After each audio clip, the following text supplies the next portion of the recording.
मनोहर किराए के घर पर जाने के बाद मनोहर, आकाश, विवेक और राज चारों अच्छे दोस्त थे।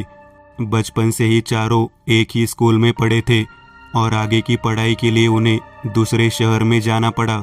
वहाँ पर उन सब ने विरार कॉलोनी में एक किराए के घर में रहने का फैसला किया। वो घर उनके कॉलोनी के नज़दीक था। यही वजह थी कि उन्होंने उस घर को रहने के लिए चुना। मनोहर और आकाश घर के ग्राउंड फ्लोर के कमरे में रात को सोते थे, तो वही विवेक और राज पहले फ्लोर पर सोते थे।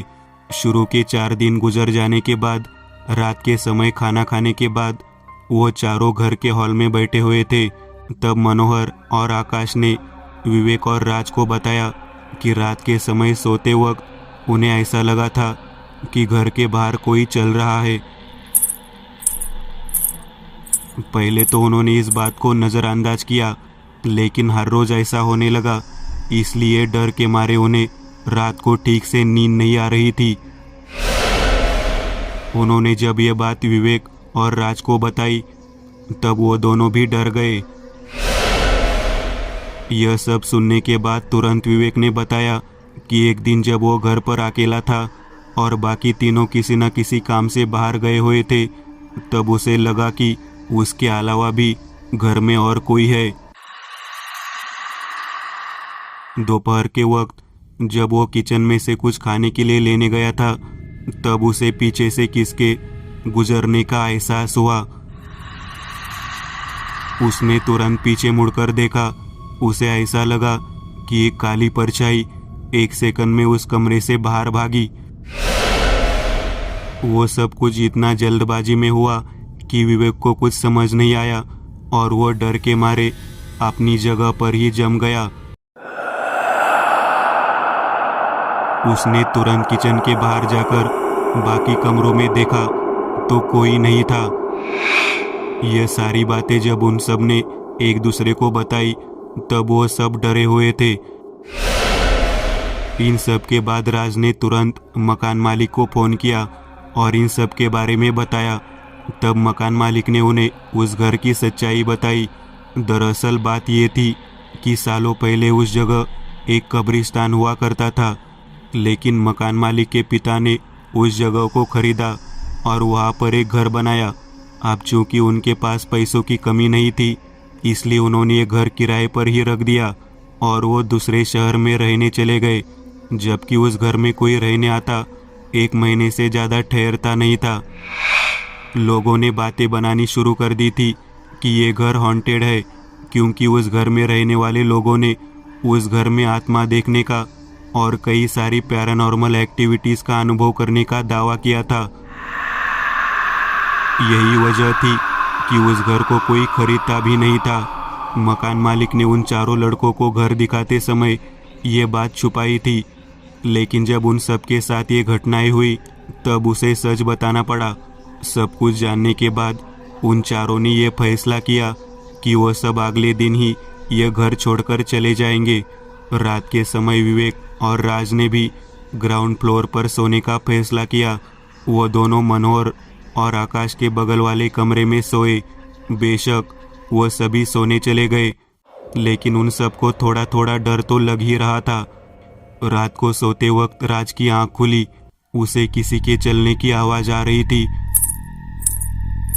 उसे ऐसा लग रहा था मानो कोई घर के बाहर ग्रास पर चल रहा है। उसने इस बात को नज़रअंदाज करने की कोशिश की, लेकिन चाहकर भी वो इसे नज़रअंदाज नहीं कर पाया। उस वक्त वो अपने बिस्तर पर इतना डरा और सहमा हुआ था कि उसे समझ ही नहीं आया कि वो करे क्या। थोड़ी देर बाद वो चलने की आवाज़ बंद हो गई।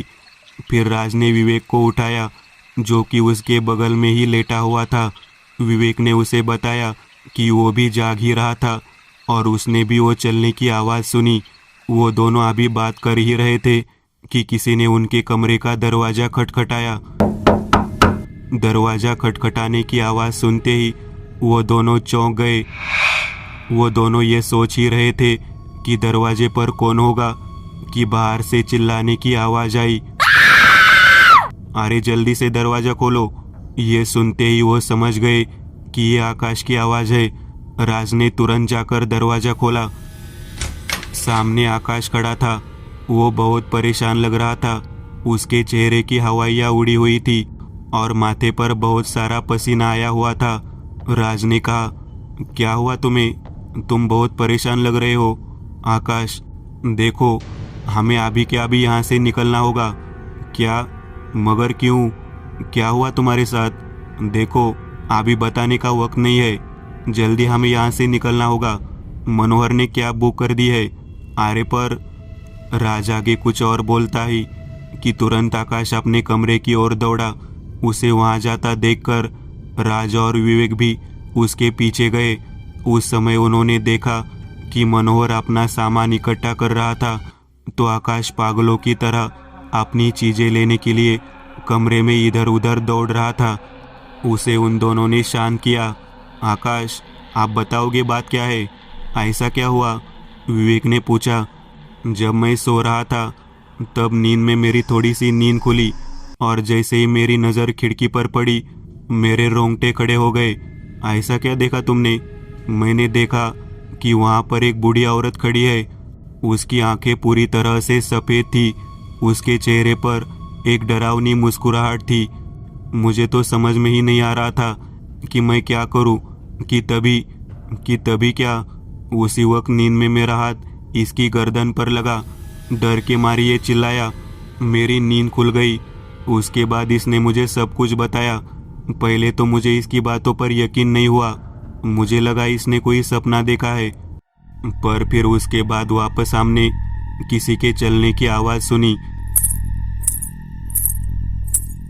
मैं समझ गया कि इसे कोई सपना नहीं पड़ा है, बल्कि वाकई इसने किसी बूढ़ी औरत को देखा हुआ है। यह सब सुनने के बाद राज बड़ी हिम्मत करके तुरंत उस खिड़की के पास गया। वैसे तो वो डरा हुआ था, मगर उसने अंदर से ही खिड़की के बाहर नीचे जमीन पर देखा।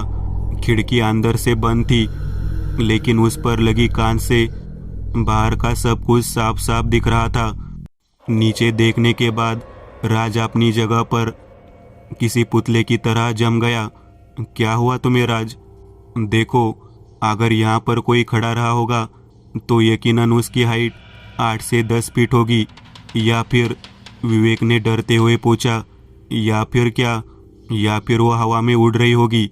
राज के ऐसा कहते ही वह सब बुरी तरह से डर गए। फिर उन सब ने जल्दी से अपना सामान पैक किया। फिर थोड़ी देर तक कैब आने का इंतज़ार किया। जैसे ही बाहर कैब की आवाज़ आई, वो चारों तेजी से घर के बाहर दौड़े। जल्दबाजी में ही उन्होंने घर को लॉक किया और फिर बिना इधर उधर देखे सीधा कैब में जाकर बैठ गए। किसी की भी वापस उस घर के तरफ देखने की हिम्मत नहीं थी। लेकिन जब कैब बस निकली ही थी, तब राज ने हिम्मत करके पीछे घर की तरफ देखा। वहाँ उसे कोई दिख तो नहीं रहा था, पर उसे ऐसा लग रहा था मानो उस घर के पास से कोई उन सबको जाते हुए देख रहा है। धीरज की कहानी। 22 साल के धीरज की अभी हाल ही में नए शहर में नौकरी लगी थी। वो एक बड़ी आईटी कंपनी में काम पर लगा था। अब चूंकि आईटी कंपनी नए शहर में थी, इसलिए उसने उसी शहर में रहने का फैसला किया।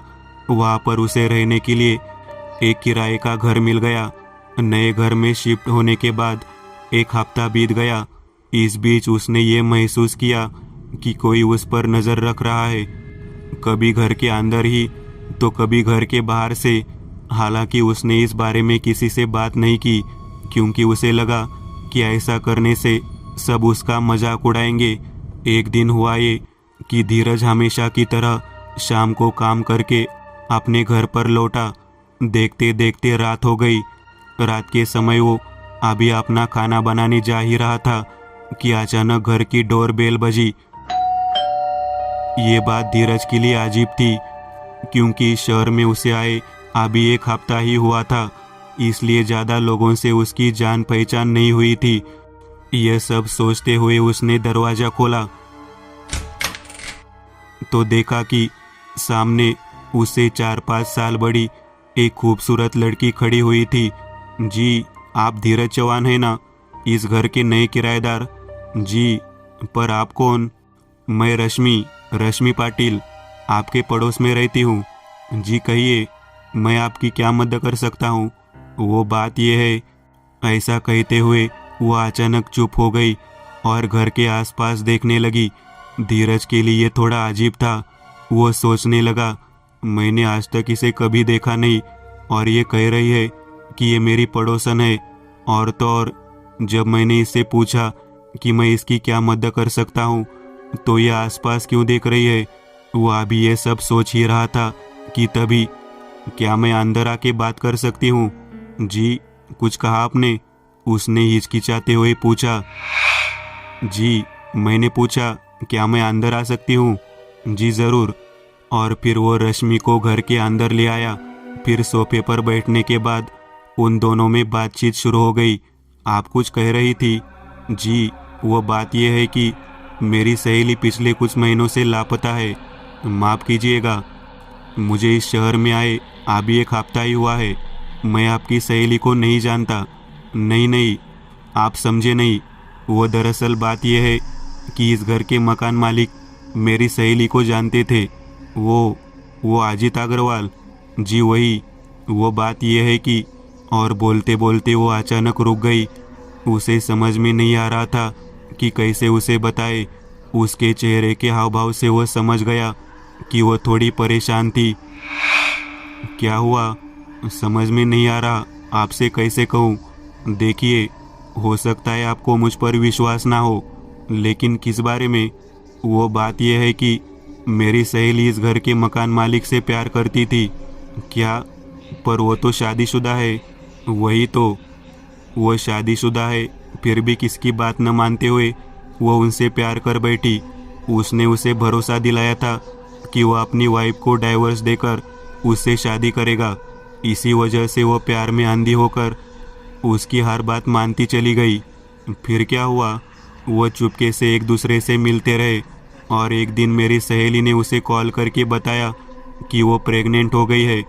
उसे लगा था कि वो ये सुनने के बाद बहुत खुश होगा, लेकिन हुआ इसके ठीक उल्टा।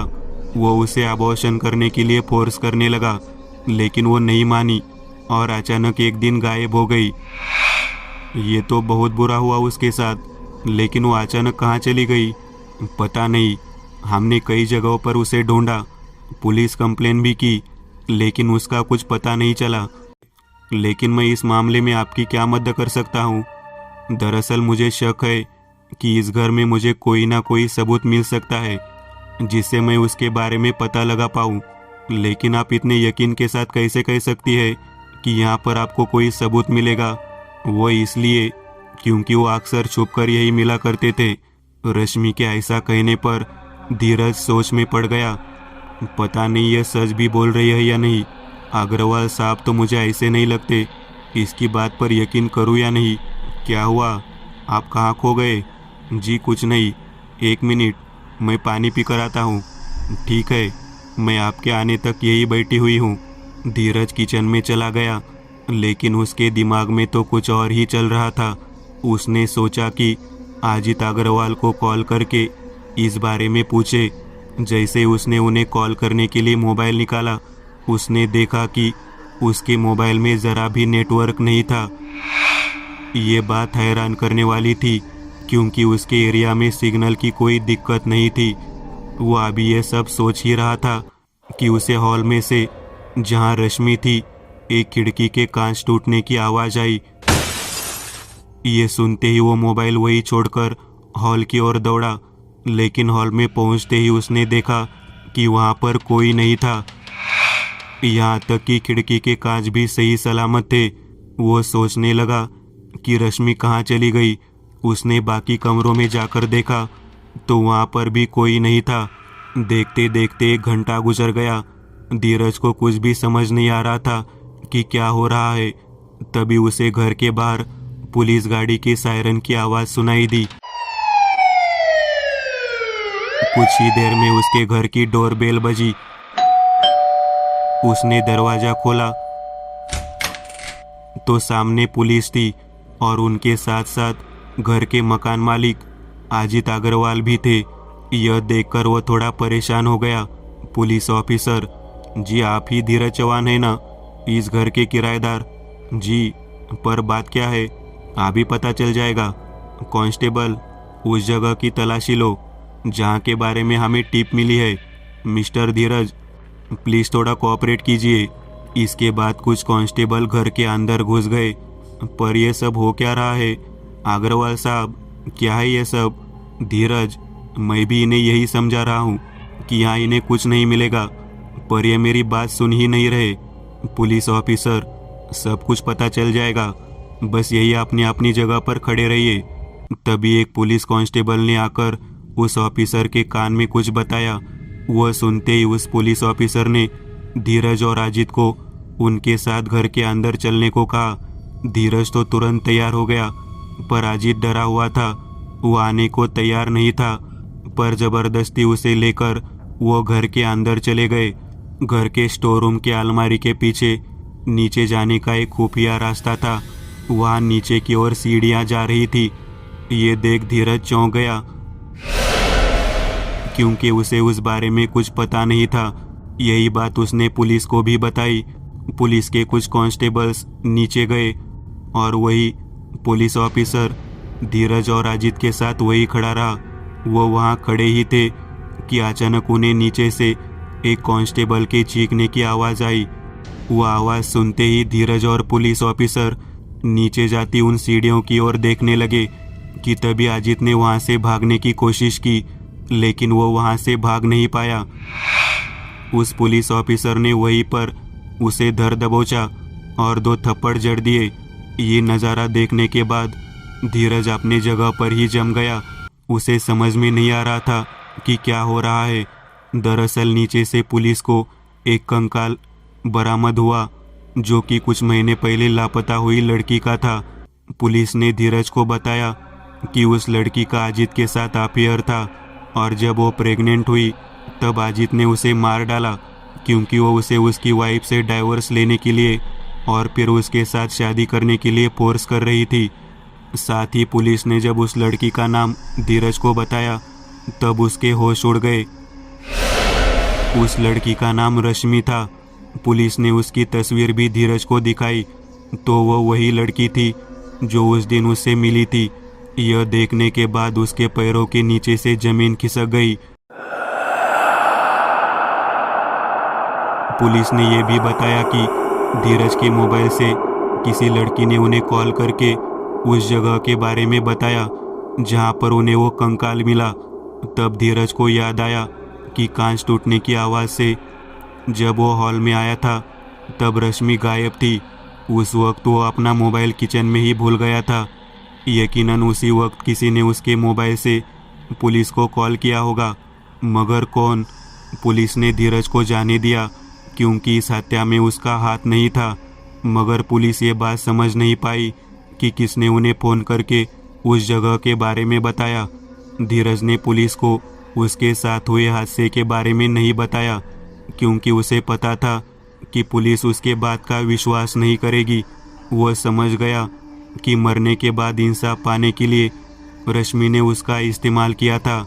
इस घटना के बाद उसने वो घर छोड़ दिया और दूसरे घर में शिफ्ट हो गया, लेकिन यह सब कुछ वह चाह कर भी नहीं भूल सकेगा।